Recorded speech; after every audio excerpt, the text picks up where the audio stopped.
Varicose veins కి సరైన చికిత్స కోసం సంప్రదించండి ఎవిస్ హాస్పిటల్. నమస్తే రమగారు. నమస్తే జయ. రమగారు, మనకి మార్గశిర మాసంలో గురువారాలకు కూడా ప్రత్యేకమైన విశిష్టత ఉంది.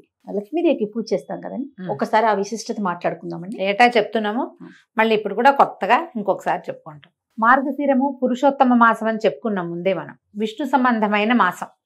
ఇప్పుడు మనం విష్ణు సంబంధమైన మాసాలని ముందు మాసాల్లో కూడా చెప్పాం. అవును. శ్రవణ నక్షత్ర సంబంధమైనది శ్రావణ మాసం. అప్పుడు లక్ష్మీదేవి పూజ విశేషంగా అయ్యవారిని కూడా చదువుకోండి. అక్కడి నుంచి శ్రావణం తర్వాత భాద్రపదం లేదు, ఆశ్వీజం తర్వాత కార్తీకం. ఆశ్వీజ మాసం అంతా దుర్గా పూజ చేసాం. అవును. తర్వాత కార్తీకమేమో దామోదర ప్రీత్యర్థం చేసాం. ఈ మార్గశిరము సాక్షాత్తు విష్ణు స్వరూపం. అక్కడ కార్తీక దామోదర ప్రీత్యర్థం శివాభిషేకం దుర్గాభిషేకం చెప్పుకున్నాం. శివాభిషేకం చెప్పాం, కార్తీక దామోదర ప్రీత్యర్థమే సాలగ్రామ దానం అన్ని కూడా అలా చెప్పాం. ఇక్కడ పూర్తిగా ఇది విష్ణు మాసమే. అయితే ఈ విష్ణు మాసంలో ఉన్న గురువారాలు చాలా ప్రత్యేకమైనవి. మామూలుగా మనం శుక్రవారం లక్ష్మీ పూజ చేయటం మన ఆనవాయితీగా ఉంటుంది. భారతదేశం అంతా శుక్రవారాలు పాటిస్తున్నప్పటికీ కొన్ని ప్రాంతాల్లో ఈ గురువారాన్ని లక్ష్మీవారం అంటాం మనకు కనిపిస్తుంది. పల్లెటూళ్ళల్లో కనపడుతుంది. అది కాక పల్లెటూళ్ళలో మనవాళ్ళు కాదు, తుని ఆ ప్రాంతాలు, విశాఖపట్నము శ్రీకాకుళం ఆ వైపు కొంచెం ఒరిస్సా వైపుకి వెళ్లే కొందికి దాన్ని లక్ష్మీవారంగానే చెప్తారు. లక్ష్మీవారం అంటారు. ఆ రోజున మనం ఇళ్ళు బూజులు దులపటం కానీ, తర్వాత ఏమో చెత్త బయట పడేయటము, పాత సామాన్లు తీసి బయట పారేయటము అలాంటివి కూడా చెయ్యరు. గురు శుక్ర 2 రోజులు పట్టింపే వాళ్ళకి. ఓకే. మనం మిగిలిన రోజులంతా శుక్రవారమే పాటించిన మార్గశిరంలో మాత్రం ప్రత్యేకంగా లక్ష్మీ పూజ చేసుకోవటం ఒక విధానంగా కనపడుతుంది.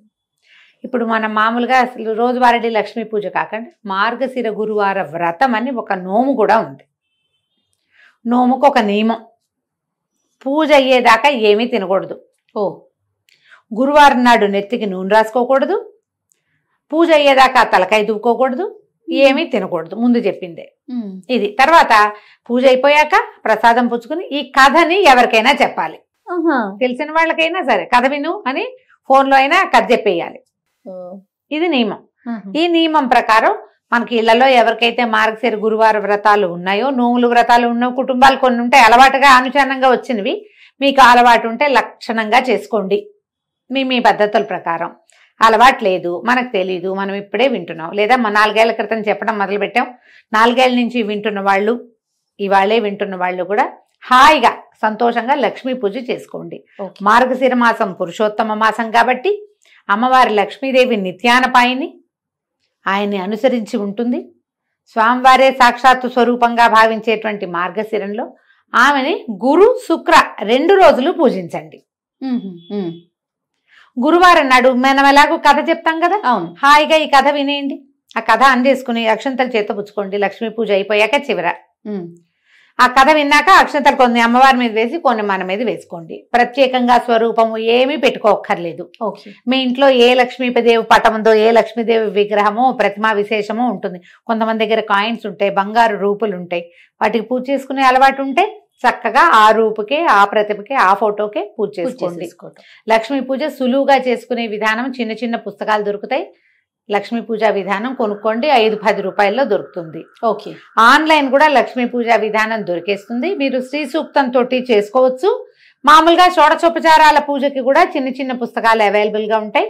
అవి చూసుకుని చక్కగా చేసేసుకోండి. పూజ చేసుకోవటం 5 వారాలు 4 వారాలు వస్తాయి. ఈ సంవత్సరం 4 గురువారాలు ఉన్నాయి. ఎందుకంటే మన ఫస్ట్ 2వ తారీఖు నుంచి మొదలు కదా పాడ్యం. ఎప్పుడు మాఘ కాదు, మార్గశిర మాసం 1వ తారీఖు నుంచి మొదలు పెట్టింది. డిసెంబర్ 2 నుంచి మనకి మార్గశిర మాసం మొదలైంది. పోలిపాడ్యం చేసుకున్నాం కదా. అంటే ఈ నెల 4 గురువారాలు ఉన్నాయి. 4 గురువారాలు వచ్చినాయి. మార్గశిర గురువారాలు 4. ఒక సంవత్సరం 5 వస్తాయి. 5 వచ్చినప్పుడు 5 రకంగా చేసుకుంటాం. 4 వస్తే ఇక 4 రకంగా. ప్రతి వారము ఒక్కొక్క నివేదన చేసే విధానం వ్రతస్థులకి, ఎవరైతే మార్గశిర గురువార వ్రతం ఉందో వాళ్ళకి, మనలాంటి వాళ్ళకి ఆ హడావిడి ఏం లేదు. మామూలుగా చక్కగా పరమాన్నం వండటం, కొంచెం శనగపప్పు వేసి వండుకోండి. మీకు ఓపిక ఉండి, చేతొచ్చి, శక్తియుక్తులుండి బాగా సేవించాలన్న ఆస్తి ఉంటే బూరెలు అలాంటివి కూడా చేసుకోవచ్చు. శనగపప్పుతో బూరెలు చేస్తాం కదా, అమ్మవారికి శనగపప్పు ప్రీతి. లక్ష్మికి సంబంధించిన ధాన్యాలలో ఈ పప్పుల్లో ఇది ముఖ్యమైనది శనగపప్పు. మీకు ఎవరు చెప్పారు? ఇలాంటి చొప్పదంటు ప్రశ్నలు వేయకండి దయచేసి. శనగపప్పు ఇలాంటి లక్ష్మీదేవి ప్రశ్నలు కూడా ఎదుర్కొంటున్నారా రమణ? బ్రహ్మాండంగా మీకు ఎవరు చెప్పారు? మీరు వెళ్ళి అడిగారా? ఆవిడ మీ పక్కింట్లో ఉంటుందా? ఇలాంటివి అడుగుతారు. అంటే సనాతనంగా వస్తుంది, మన మన మన ముందు తరం వాళ్ళు చేశారు, మనం చేస్తున్నాం, అట్లా చేసుకుంటూ పోతాం అంతే. దానికి ఒకళ్ళు వచ్చి చెప్తారా? చెప్పాలా? అడుగుతారమ్మా. నువ్వు ఎంత సీరియస్ మ్యాటర్ గురించి మాట్లాడినా దాని మీద ఒక చొప్పదంటు ప్రశ్న అంటారు, దాన్ని వేస్తూ ఉంటారు. మీకు కావాలంటే మీ పక్కింట్లో లక్ష్మీదేవి ఎవరన్నా ఉంటే కనుక్కోండి. మా పక్కింట్లో ఉంది లక్ష్మీదేవి. మా ముందు ఇళ్లలో ఉంది, చెప్తుంది. మా ముందు ఇళ్లలో ఉంది మనకి, అందుకని మనకు తెలిసింది. అంతే. శనగపప్పుతో ఏదో ఒక పదార్థం చేసుకోండి. పరమాన్నం చేసుకుని పెట్టుకోవచ్చు అమ్మకి, మీ ఓపిక. నివేదన చేసుకోండి చక్కగా. గురువారం నాడు లక్ష్మీదేవిని పూజించి, శుక్రవారం నాడు ఎలాగో మనం ప్రతి శుక్రవారం పూజ చేసుకునే అలవాటు ఉన్న వాళ్ళు మానేయాలా అని డౌట్ వస్తుంది. మానద్దు. ఈ నెలలో వారానికి 2 సార్లు లక్ష్మీదేవిని పూజిస్తాం. రోజు లక్ష్మీ పూజ అలవాటు ఉన్న వాళ్ళ సంగతి ఇక మహత్తరంగా ఉంటుంది, వాళ్ళు ఎలాగో చేసుకుంటారు. శుక్రవారం స్పెషల్తో పాటు గురువారం కూడా స్పెషల్ చేసుకోండి. దీనికి ఒక వ్రత కథ కూడా ఒకటి చెప్పబడుతుంది, చిన్న కథే, అది చెప్తాను. పూర్వం ఒక బ్రాహ్మణ కుటుంబం ఉండేది. పెద్ద భార్య, మొదటి భార్య చనిపోయింది. ఆ భార్యగా సుశీలని ఒక కూతురు ఉండేది.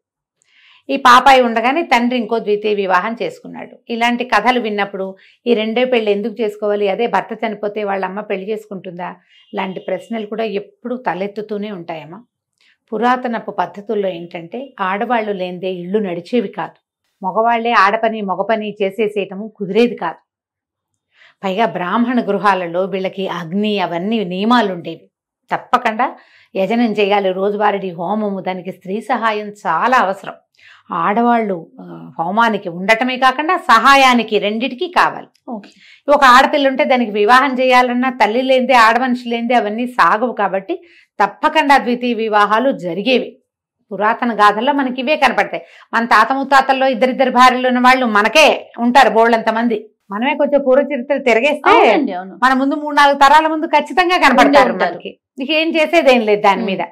అయితే ఇంకో వివాహం చేసుకున్నాడు ఆయన తండ్రి. ఈ చిన్నపిల్ల ఒక 4-5 సంవత్సరాల పాప ఉండగా సుశీలని. అయితే ఆయనకి రెండో భార్యకి కుమారుడు, ఒక పిల్లలు కలిగారు వరుసగా. ఇది సవితల్లి ఆవిడ ఏం చేసింది, మారుటి తల్లి ఈ పిల్లకి చంటి పిల్లల్ని ఎత్తుకోవటానికి అప్పచెప్పేది. పిల్లని ఆడిచ్చు, తమ్ముడిని ఆడిచ్చు, చెల్లిని ఆడిచ్చు అని ఆడించడానికి ఇచ్చి పిల్లలకి, ఈ పెద్ద పిల్లకి కాలక్షేపానికి అంత బెల్లం ముక్క పెట్టేది.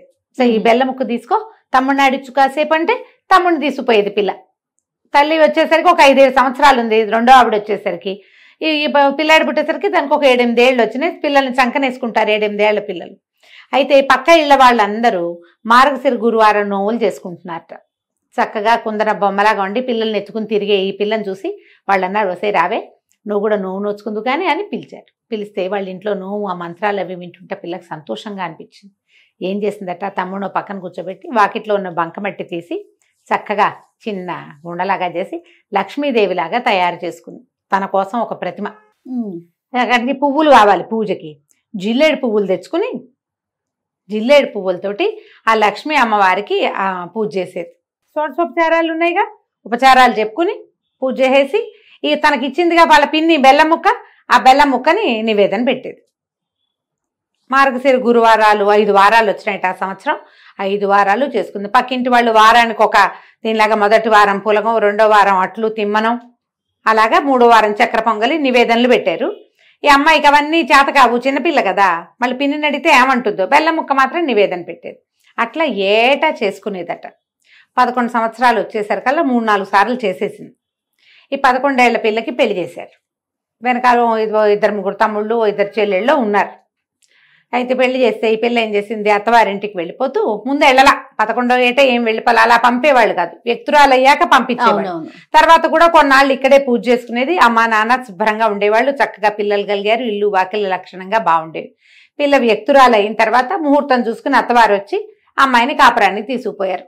అడ్డుకి తీరిపోయాక తీసుకెళ్తే వెళ్తూ వెళ్తూ అమ్మాయి ఏం చేసింది, తను పూజ చేసిన ఆ బంకమట్టి లక్ష్మీదేవి ఉంది కదా, లక్ష్మీదేవి ప్రతిమ, మృణ్మయ ప్రతిమ, అది తీసుకుని వెళ్ళిపోయేది.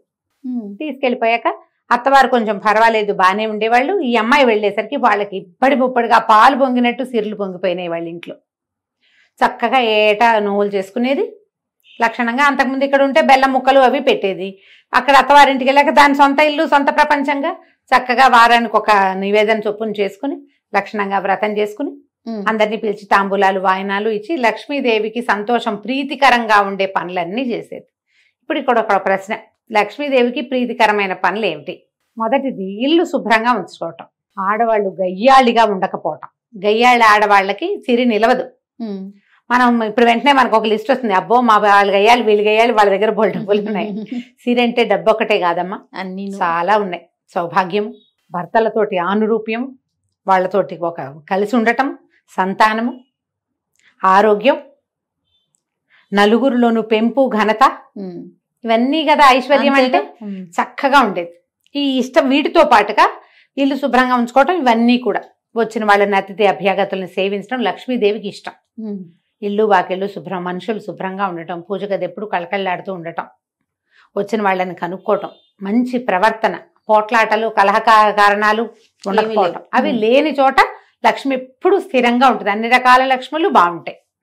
అయితే ఏమైంది, ఇప్పుడు ఎప్పుడైతే ఈ పిల్ల వివాహం అయ్యి అవి అటు తీరి వెళ్ళిపోయిన తర్వాత మెల్లిగా తండ్రి పరిస్థితి దిగనాసిల్లిపోయింది. నానాటికి తీసుకట్టు నాగం భట్టు అయ్యింది. చివరికి కూతురు బాగా సంపన్నురాలు అయ్యేసరికి వీళ్ళు దిగనాసిల్లిపోయారు. ఏమిటో ఎప్పటికప్పుడు పోవటమే వాళ్ళ ఇంట్లో, ఏది నిలిచేది కాదు. ఎంతో బాధగా ఉండేది తల్లికి తండ్రికి. అయితే ఏం చేశారట వాళ్ళు, తమ్ముడిని పంపించిందట పినతల్లి. కొంచెం పర్వాలే బాగానే చూసింది, అంత పెద్దగా అయ్యాలేం కాదు ఆవిడ. అక్కయ్య దగ్గరికి వెళ్ళరా, మన పరిస్థితి బాగుండలేదని చెప్పు, ఏదైనా ఇస్తే పట్టుకురమ్మని పిల్లవాడిని పంపించింది. కొడుకేమో వెళ్ళాడు వాళ్ళ ఇంటికి. వెళ్తే అదే అక్కయ్య వాడికి అన్నం పెట్టి అన్ని 4 కనుక్కుని, అయ్యో వీళ్ళ పరిస్థితి బాగుండలేదు, డబ్బుగా ఇచ్చి పంపిస్తే చుట్టుపక్కల వాళ్ళు చూస్తారు, భర్త వాళ్ళు ఏమనుకుంటారోనని ఏం చేసింది, ఒక వెదురుగాడని ఇంత పొడుగాటి కర్రని జాగ్రత్తగా తొలిపించి దాని నిండా బంగారు నాణేలు పోసి దాన్ని కవర్ చేయించేసి, ఒరే ఇంటికి పట్టుకెళ్ళరా తమ్ముడు అని కర్ర చేతులు పెట్టింది. ఈ పిల్లాడు అది అక్క కర్రే ఇచ్చింది అనుకున్నాడు. అందులో డబ్బులు ఉన్నాయన్న సంగతి తమ్ముడికి అమ్మాయి చెప్పల. కర్ర పుచ్చుకుని వెళ్ళాడు. వెళ్ళేసరికి అలా మధ్యదారిలో ఎక్కడో కర్ర దేనికో ఆనించి ఎక్కడో కూర్చుని పడుకుని నిద్రపోయాడు. వాడి సొంత కర్ర కాదు కదా, అలవాటు కూడా లేదు, మర్చిపోయి వెళ్ళిపోయాడు. ఎవరో చేపాటి కర్ర బాగుందని తీసుకుపోయారు. వాళ్ళు అదృష్టవంతులైతే వాళ్ళకి దొరుకుంటుందా లక్ష్మీదేవి. తల్లి అడిగింది, ఏమిచ్చిందిరా అక్క అంటే, ఏమో నమ్మ కర్ర ఇచ్చింది, అది నేను ఎక్కడో వదిలేశాను అన్నాడు. ఆవిడికి అర్థం కాల, కూతురు ఏం పంపింది ఏమిటి సంగతి. మళ్ళీ కొన్నాళ్ళు పోయాక మళ్ళా కొడుకుని పంపించింది. కొడుకుని పంపిస్తే ఈ అమ్మాయి ఏం చేసింది, ఈసారి నాన్న కోసం ఒక జత చెప్పులు కుట్టించాను, చెప్పులు పట్టుకెళ్ళమని ఆ చెప్పులు జాగ్రత్తగా పక్క కుట్లు ఊడదీసి చెప్పులు నిండా బంగారం కాసులు పెట్టి కుట్టించేసి చేతిలో పెట్టింది. ఇప్పుడు చెప్పలేదు. పిల్లాడు చెప్పకూడదు, ఊరికే చెప్పులు నాన్నకి అంటే పట్టుకుపోతాడు అనుకుంది. ఒక గుడ్డలో చుట్టి ఇచ్చింది. వాడు ఆ చెప్పుల మూట దీని మీద పెట్టి ఒక గట్టు మీద పెట్టి చెరువు గట్టును పడుకున్నాడు చల్లగాలికి. ఎవరో చెప్పులు పెట్టిపోయారు. 3వసారి మళ్ళీ పంపించింది తల్లి 2 నెలల తర్వాత. ఈ అమ్మాయి ఒక గుమ్మడికాయ పై డిప్ప తీసి లోపల గింజలన్నీ తీసేసి దాని నిండా బంగారు కాసులు పోసి పంపించింది.